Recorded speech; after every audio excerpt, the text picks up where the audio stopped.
Welcome to the Rethink Leadership podcast with me, Jeremy Blaine. I interview leaders, experts and business professionals from around the world who are bringing leadership principles and know-how into the digitally driven 21st century workplace, with focus firmly on the how-to rather than the what. Each episode is in aid of a charity chosen by my guests, and since 2020, we've made donations to over 80 global and local causes. My guest for today's Rethink Leadership podcast is Michelle T. Davies, the Global Head of Sustainability for Ernst & Young Law.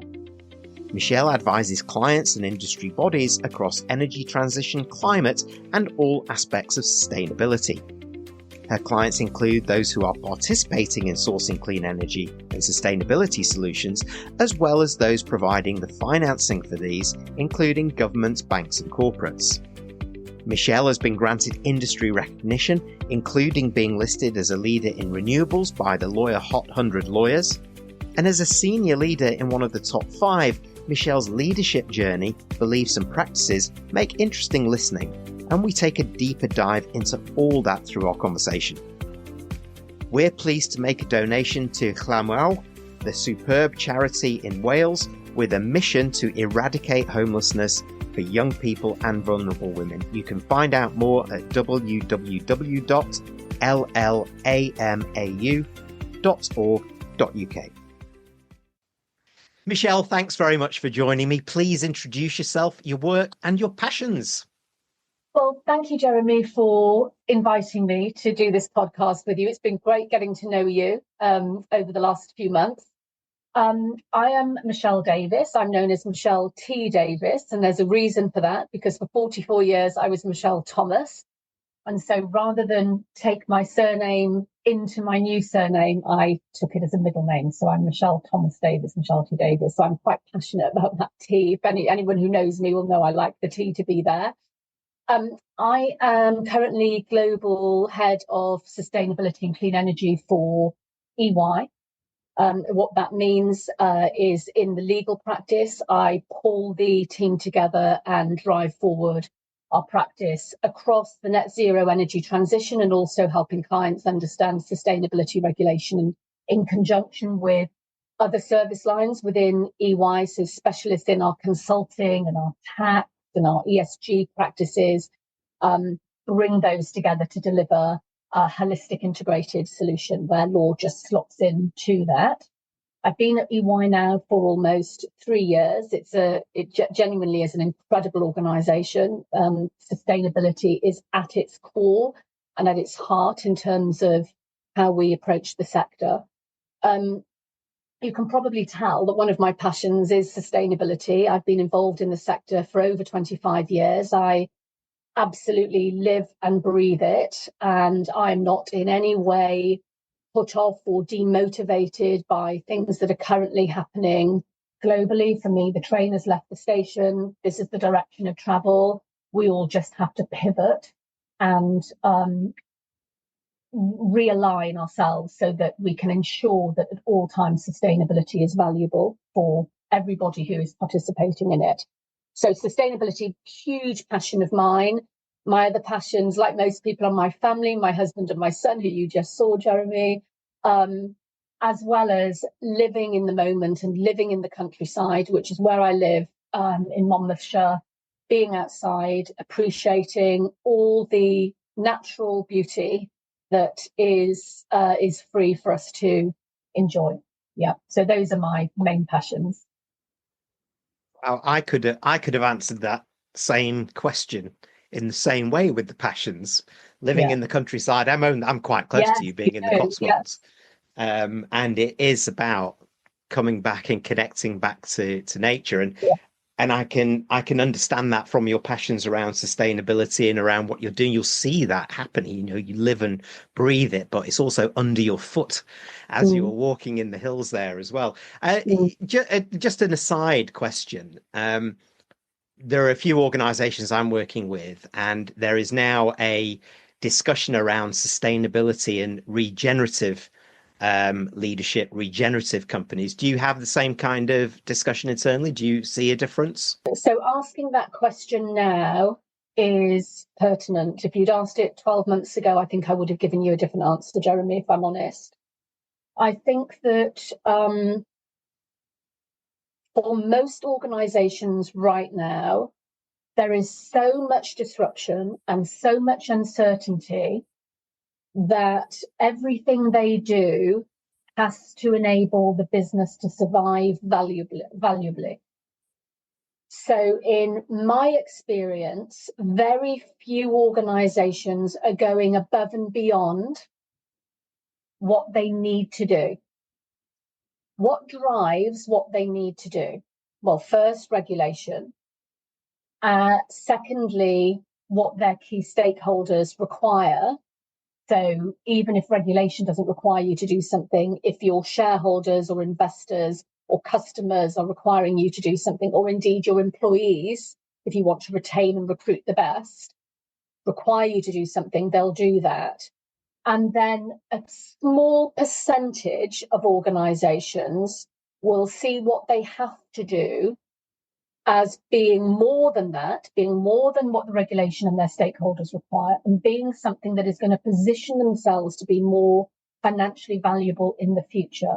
But not many organizations are prepared to make that investment now, unless one of those two others require it, unless they can see something hitting a value point in the next 12 to 24 months, i.e. either their share price, which is very difficult to shift from sustainability action.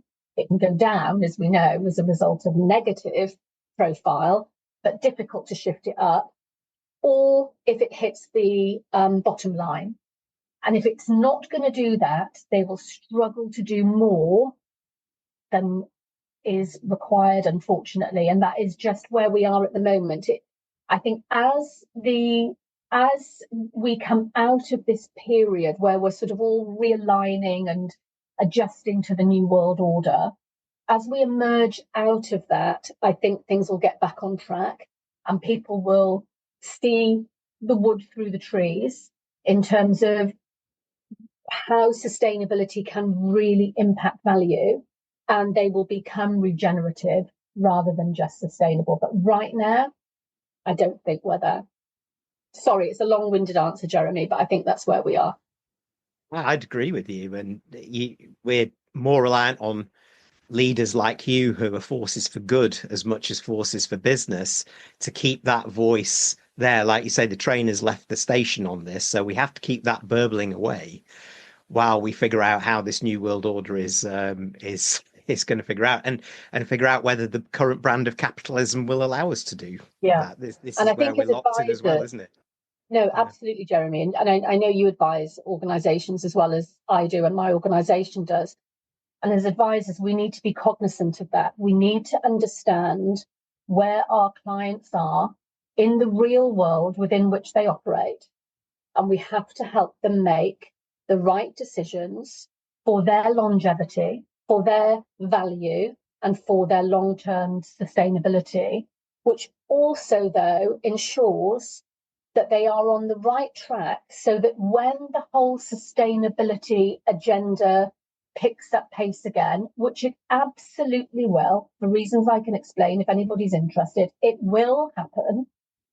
They are not so far behind that they become stranded. And that's my concern, right? For a whole host of organizations. I think everybody thinks, oh, we've been given a bit of a breathing space. We can take our foot off the pedal. You might be able to lessen the pressure on the pedal, but don't take your foot off. Because when this comes back around, you could find that you simply cannot catch up. And at that point, you're in trouble. So it's going to be super important that we as advisors enable our clients to operate their businesses in a way that enables them to be valuable in the short term, but which doesn't prejudice their value in the mid to long term. Yeah, well said, Michelle. And it's easy to see why you're a role model, not just for women in leadership, but for men, for other businesses. You're a senior leader in EY as well. And you talk very eloquently about these passions of yours, but also from that business perspective, the reality of where we are. It's taken a while to get there, and I know the road hasn't always been easy. So could you take us back to your journey and to from where you started, where you are now, including the challenges and breakthroughs that you made? Yeah, sure. So the people who know me and have heard me speak will know this story very well. So I was a bog standard M&A lawyer, buying and selling companies and businesses globally. And I got into this area, this sector, purely by chance. I was asked by my law firm. I'd just left the city to live back in Wales, which didn't last very long, actually. I think it only lasted about a month, and I was back in London and traveling again. But would I look after this particular client who was undertaking a renewable energy transaction, which I did. And I ended up working for that client for almost 2 years. Apologies if you can hear a buzzer going. And through the course of that 2 years, I learned a huge amount about clean energy and sustainability.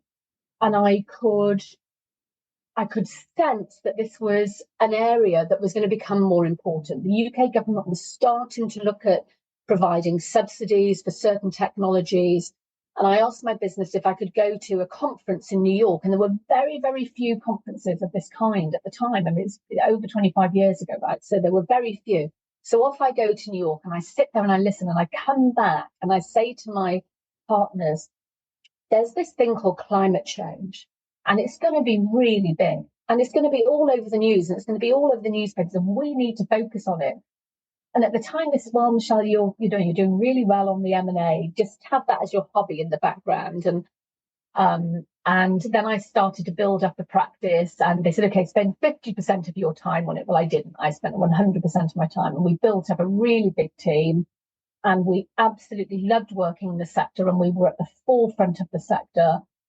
When we took the team globally, we would work in brand new markets that had never had any renewable energy. And we would work with the development finance institutions and the government in pulling it all together and making it happen. And the team really loved it. We had the best team, and we really felt that we were making a difference, as well as, bringing value to our law firm.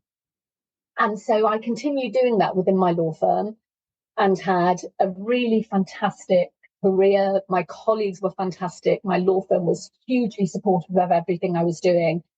And then about 5 years ago, EY got in touch and said, would you come and head our global sustainability practice? We're going to be, for law, we're going to be building this big practice. And you can slot in to the whole of EY's sustainability expertise, which is huge, Jeremy. I mean, there are thousands and thousands of experts. And it was a massive decision to come out of a law firm to go into a big four. I mean, it was the biggest decision of my life. I knew I wanted to marry my husband. I knew I wanted my child, etc. But I had never worked outside of a law firm environment. But it was the right thing to do, because I became absolutely immersed in sustainability in a way that I would never have been if I had stayed in a law firm, because I get to work with experts across so many different areas. We've got a session, a web session coming up on carbon and the carbon markets, and I've got experts from South Africa in our tax team, and I've got people from our consulting team, and I've got all over the place, all these different people, financial experts, all coming together to talk about the carbon markets. So it's an incredible place to be, full of, really super brilliant, committed, enthusiastic people. In the course of that journey, I then got asked to go onto various boards and various advisory boards, where I learned a huge amount. So I've been involved in various, carbon bodies, in university bodies, in trade industry bodies, not just here, but in Africa, in the Middle East, in Europe, in the UK. So it's been a really fantastic journey, and I genuinely feel privileged and delighted that I've been able to stay in a sector like this. Well, what a journey from M&A lawyer to global head of sustainability in EY. And the passion comes singing through as you're talking, Michelle. And I can just imagine that conversation 25 or 30 years ago when you came back and said, just heard about this thing called climate change. And I think we should get in there and then look at where we are now. Incredible. And I can completely understand also how becoming a board advisor across different sectors gave you a different point of view on that as well. So it leads me to the obvious next question for you personally as a leader, Michelle. What are the two or three big lessons you've learned about yourself as you've gone through this journey? Because that's quite a big shift that you made from an M&A lawyer and then taking on this. And what are the lessons you've learned about others? Yeah. So I have been asked this question a few times, and my answer doesn't change. I think when you progress your career and you get into a position of leadership, it's very tempting to think about your own position and trying to maneuver your career so that it is the best for you. And you do have to do that to a degree. You absolutely have to do that. But I think your guiding lights, and my guiding lights always were, what is the right thing for the organization I'm in?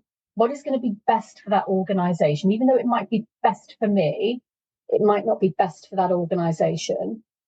What is truly best for my clients, even though it might be better for my organization and me to do it a particular way? What is truly best for my clients? And what is best for my people, my team? And I think that if, as you progress through your career, every key decision you make ticks those three boxes as well as being right for you, then you won't go far wrong. If every time you're going to make a decision or try to achieve something with your career, check back in, does it tick each of those three? And if it does, then it's right for you. If it doesn't, it won't end up being right for you. It will come back to bite you. So that's the first lesson. The second lesson is to listen. So I listen to whatever is being said, particularly in the sector, and I ask lots of questions, and I'm not afraid to look stupid, because I know now at 58, and having done this for such a long time, I do sort of know the sector, but I don't know everything about it. And so I will ask questions and I will listen to people, and I love listening in when people are having a conversation, because I learn so much.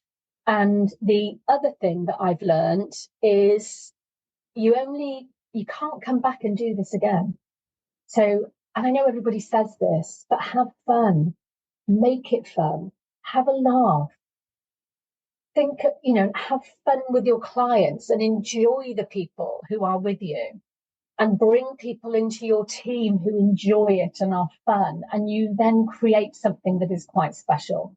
So those are the things I've learned. And also, people who are negative and are draining, really try to understand what motivates them so that you can help them stop being like that. But if they can't stop being like that, then if they have a really detrimental effect on the wider team, you've got to deal with that situation as well, Yes, that goes back to your North Star, doesn't it? That 4-point star of the organization, the clients, and the team, and what's best for them as well as you. Mm. Your operational role can be guided by that. So if somebody isn't doing that, or something changes, of course I can see that. And I have realized, certainly doing a podcast, I've realized the importance of active listening. Always be learning, I say, Michelle. And And always be smiling as well a little bit. There's enough in the world, isn't there, to take us away from that. Exactly. I couldn't. Exactly. So, and what about as you've gone through your career? You talked very briefly there about others who might be negative, but as far as your career as a leader, what has been your experience about others who have really helped you on that way, and maybe Mm, others who have got in the way a little bit? yeah. So I think the people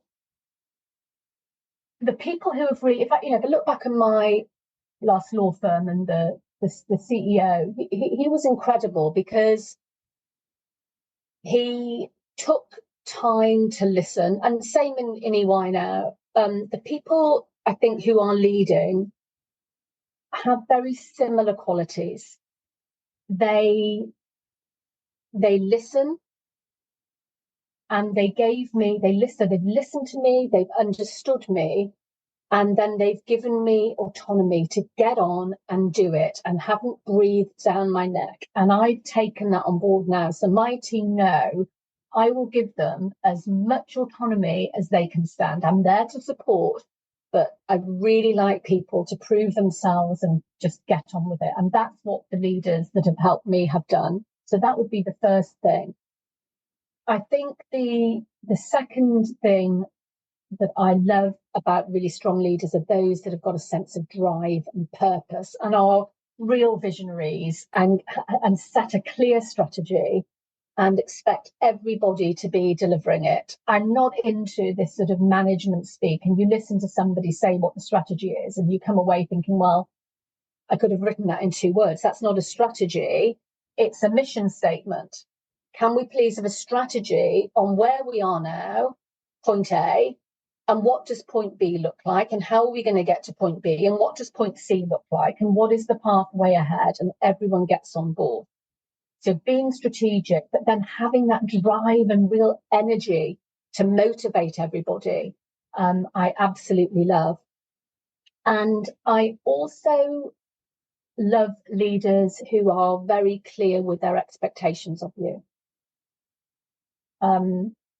Don't beat around the bush. And it doesn't work for everybody. This is more me. I like clear, grown-up conversations, and I like to have real clarity on what my role is, what am I expected to contribute, the ability to influence that, to say, well, I actually think I can contribute more here, and this is how it's going to be more valuable. And then let's work towards delivering that. So the leaders, it would be those 3 traits, I would say, Jeremy, that I most admire in leaders. And they are the traits that have really helped me develop. And I've been so fortunate that there have been people who have really helped me in that way.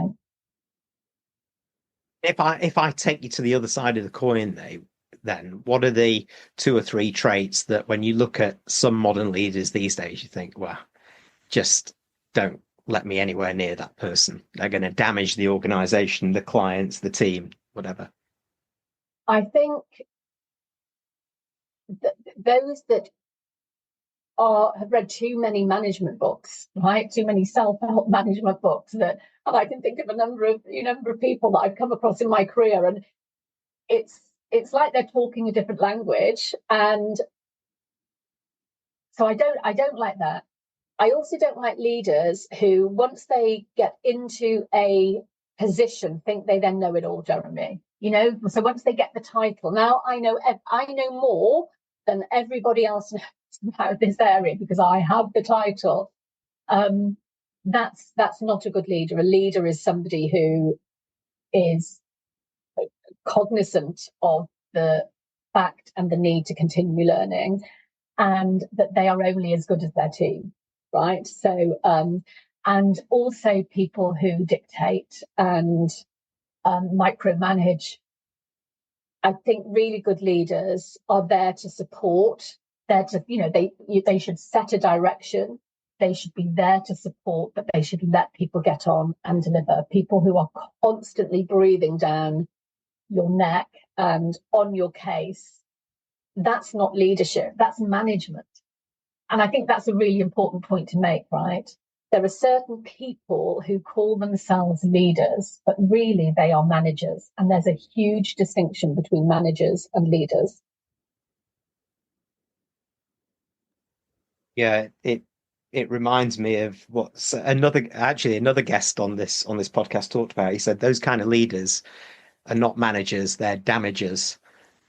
Because they just get in the way. They don't grow the organization. It's my way or the highway. It's this old school 20th century mindset which just comes shining through, and we're not adapting and learning. So you've reinforced that for me, as well as those strong traits of leaders, of which I can align and recognize many of those as well. Of course, with some of the best leaders Mhm. that I've worked with, and some of those that we see out there. So let me put now the spotlight on you, and how have you kept yourself learning and growing as an individual and as a leader then? Well, I've said the one listening. I've really taken the time to listen. I think as well, something that I recognize as being really important, probably, not well, a questionable thing to say at the moment, is diversity, D&I. As I've got older, because I came through the law in the 1980s. I graduated in 1988. And in the early 90s, I was working, and it was a very hierarchical, broadly non-diverse environment. Very few female partners in law firms in those days in the city. But it's only really, if I'm honest, it's only really and I think it's since being at EY, which really fosters diversity, not as a tick the box requirement, but because it really gets the value of diversity. I guess as a consultancy, we get it because we're helping our clients grow. But I really get diversity now, and I love diversity of thought and contribution. I love being challenged. I genuinely love being proved wrong. I've got clear ideas, I'm pretty clear on things, but I absolutely love it if I'm proved wrong, and my team will, they don't feel at all. I hope they don't. I don't think they do, because they challenge me on a regular basis to, question some of my decisions, and I love that. So yeah, that would be broadly it. And it's you're demonstrating though there exactly what you were talking about, these traits of great leaders, that you work with, that autonomy and that empowerment of those that are working with you, so that they feel safe enough, psychologically safe, let's call it, Yeah, um, to say, actually, Michelle, there's another point of view here. Let's have a discussion or whatever. And it's a great leader who understands that they're not always the smartest people in the room. We might have our expertises, but we're only human, right? but you won't be. You won't be the smart. I go on calls with my EY colleagues, and I am nowhere near the smartest person in the room, in those meetings or on those calls, because there are some incredibly talented and bright people. And I think what's really great is, as you maybe get a bit more experienced, you home in on what your skill sets are and where you can really add value and where you can't. And that's been really lovely, actually, as I've got older and more experienced, to accept that I'm never going to be as good at this as these people. But this is what I'm really good. This is what I'm really good at. And this is what I've got to focus on. And that's been a really genuinely pleasurable journey to go on, to be in that place where you no longer feel threatened because you can't be all these things, that you're really good at this particular or these particular areas. And that's what I focus on now. Keeps us learning, doesn't it? Yeah. We're Yeah. both the same age, and it's so important. I feel it's so important to keep that brain active, to understand there, bring in these. You talked about that diversity of thinking and contribution, um, thinking quite creatively again, something that we can Yeah. lose a little bit in modern day, Yeah. in some modern businesses for Yeah. sure. Um, so we've entered into the second quarter of this century. Can you believe that went quickly? Um, and we're eyeing the 2030s ahead at the speed of change out there, which is our competitive currency of today, it seems to be. And there are a lot of leaders who are tuning in to this podcast. What would you say to them as leaders to be mindful of and to focus on as we eye the next 5 years? That is an amazing question, simply because of where we sit right now, Jeremy. I think, well, my advice to my clients actually is change and disruption is now the norm. We will live, I think, going forward for the rest of our lives, at least, and for the rest of the working lives of the people I'm advising, in a constant period of change and disruption.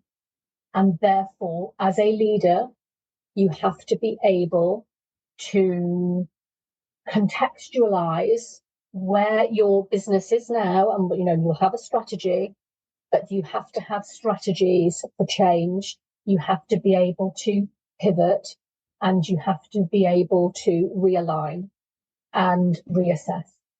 That is going to be critical, and and you'll find that your ability to do that will become normal. It will become a developed skill that you can apply. The people that I've worked with for over 20 years in clean energy and sustainability, where there's a little group of us, and we all, and some of them are in fund managers, some of them are bankers, some of them are CEOs, and we all get together and we chat on a regular basis, and we sort of smile at what's happening at the moment in the sector, because for many people it seems huge that there is this sort of backtracking on the area. And this has happened before, Jeremy. It's happened many times over the last 25 years, but the sector always gets back on track. And the people who are doing really well at the moment are those that went through those bumpy times, were able to pivot and able to stay on course. Imagine being in Europe, or for example, even in the UK, when 1 minute your business was being subsidized and the next everything was taken away from you. What do you do? Imagine going into COVID when all the financial taps for funding and finance turned off. What do you do? And people found a way. They pivoted and accessed new markets and new opportunities, and refined and redefined their business. So I think I would say to leaders, this isn't going to be something I think that happens every 5 to 10 years. It's something that is going to be pretty constant now, at least over the next 5 to 10 years. We're going to experience a huge amount of change, and it's going to be critical that you accept that as the new norm, and that you have systems and processes in place that enable you to pivot and redefine effectively. Yeah, I like that. And paraphrasing hugely, knowing what to do when you don't know what to do, it seems to be where we're going to right now. Exactly. But that word pivot, reassess, redefine, realign, and keep going again and again. Some great points for those tuning in. And I'm sure many who are, Michelle, will want to connect, keep the conversation going. So how do people do that? Well, you can find me on LinkedIn. So Michelle T. Davies, EY. Or you can email me. I'm very happy for you to email me, and they can get my email address through you, Jeremy. Right. Well, Michelle T. Davies, thank you very much for joining me. What a thoroughly insightful and prescient chat. Appreciate it. And thank you so much, Jeremy, for having me. It's been great to do this today, but more importantly, it's been great to get to know you, and I hope we continue to stay in touch. Thanks for tuning in to the Rethink Leadership podcast with me, Jeremy Blaine. Please like, comment and support us on your favourite platform, and subscribe to our YouTube channel where you can watch as well as listen to each episode.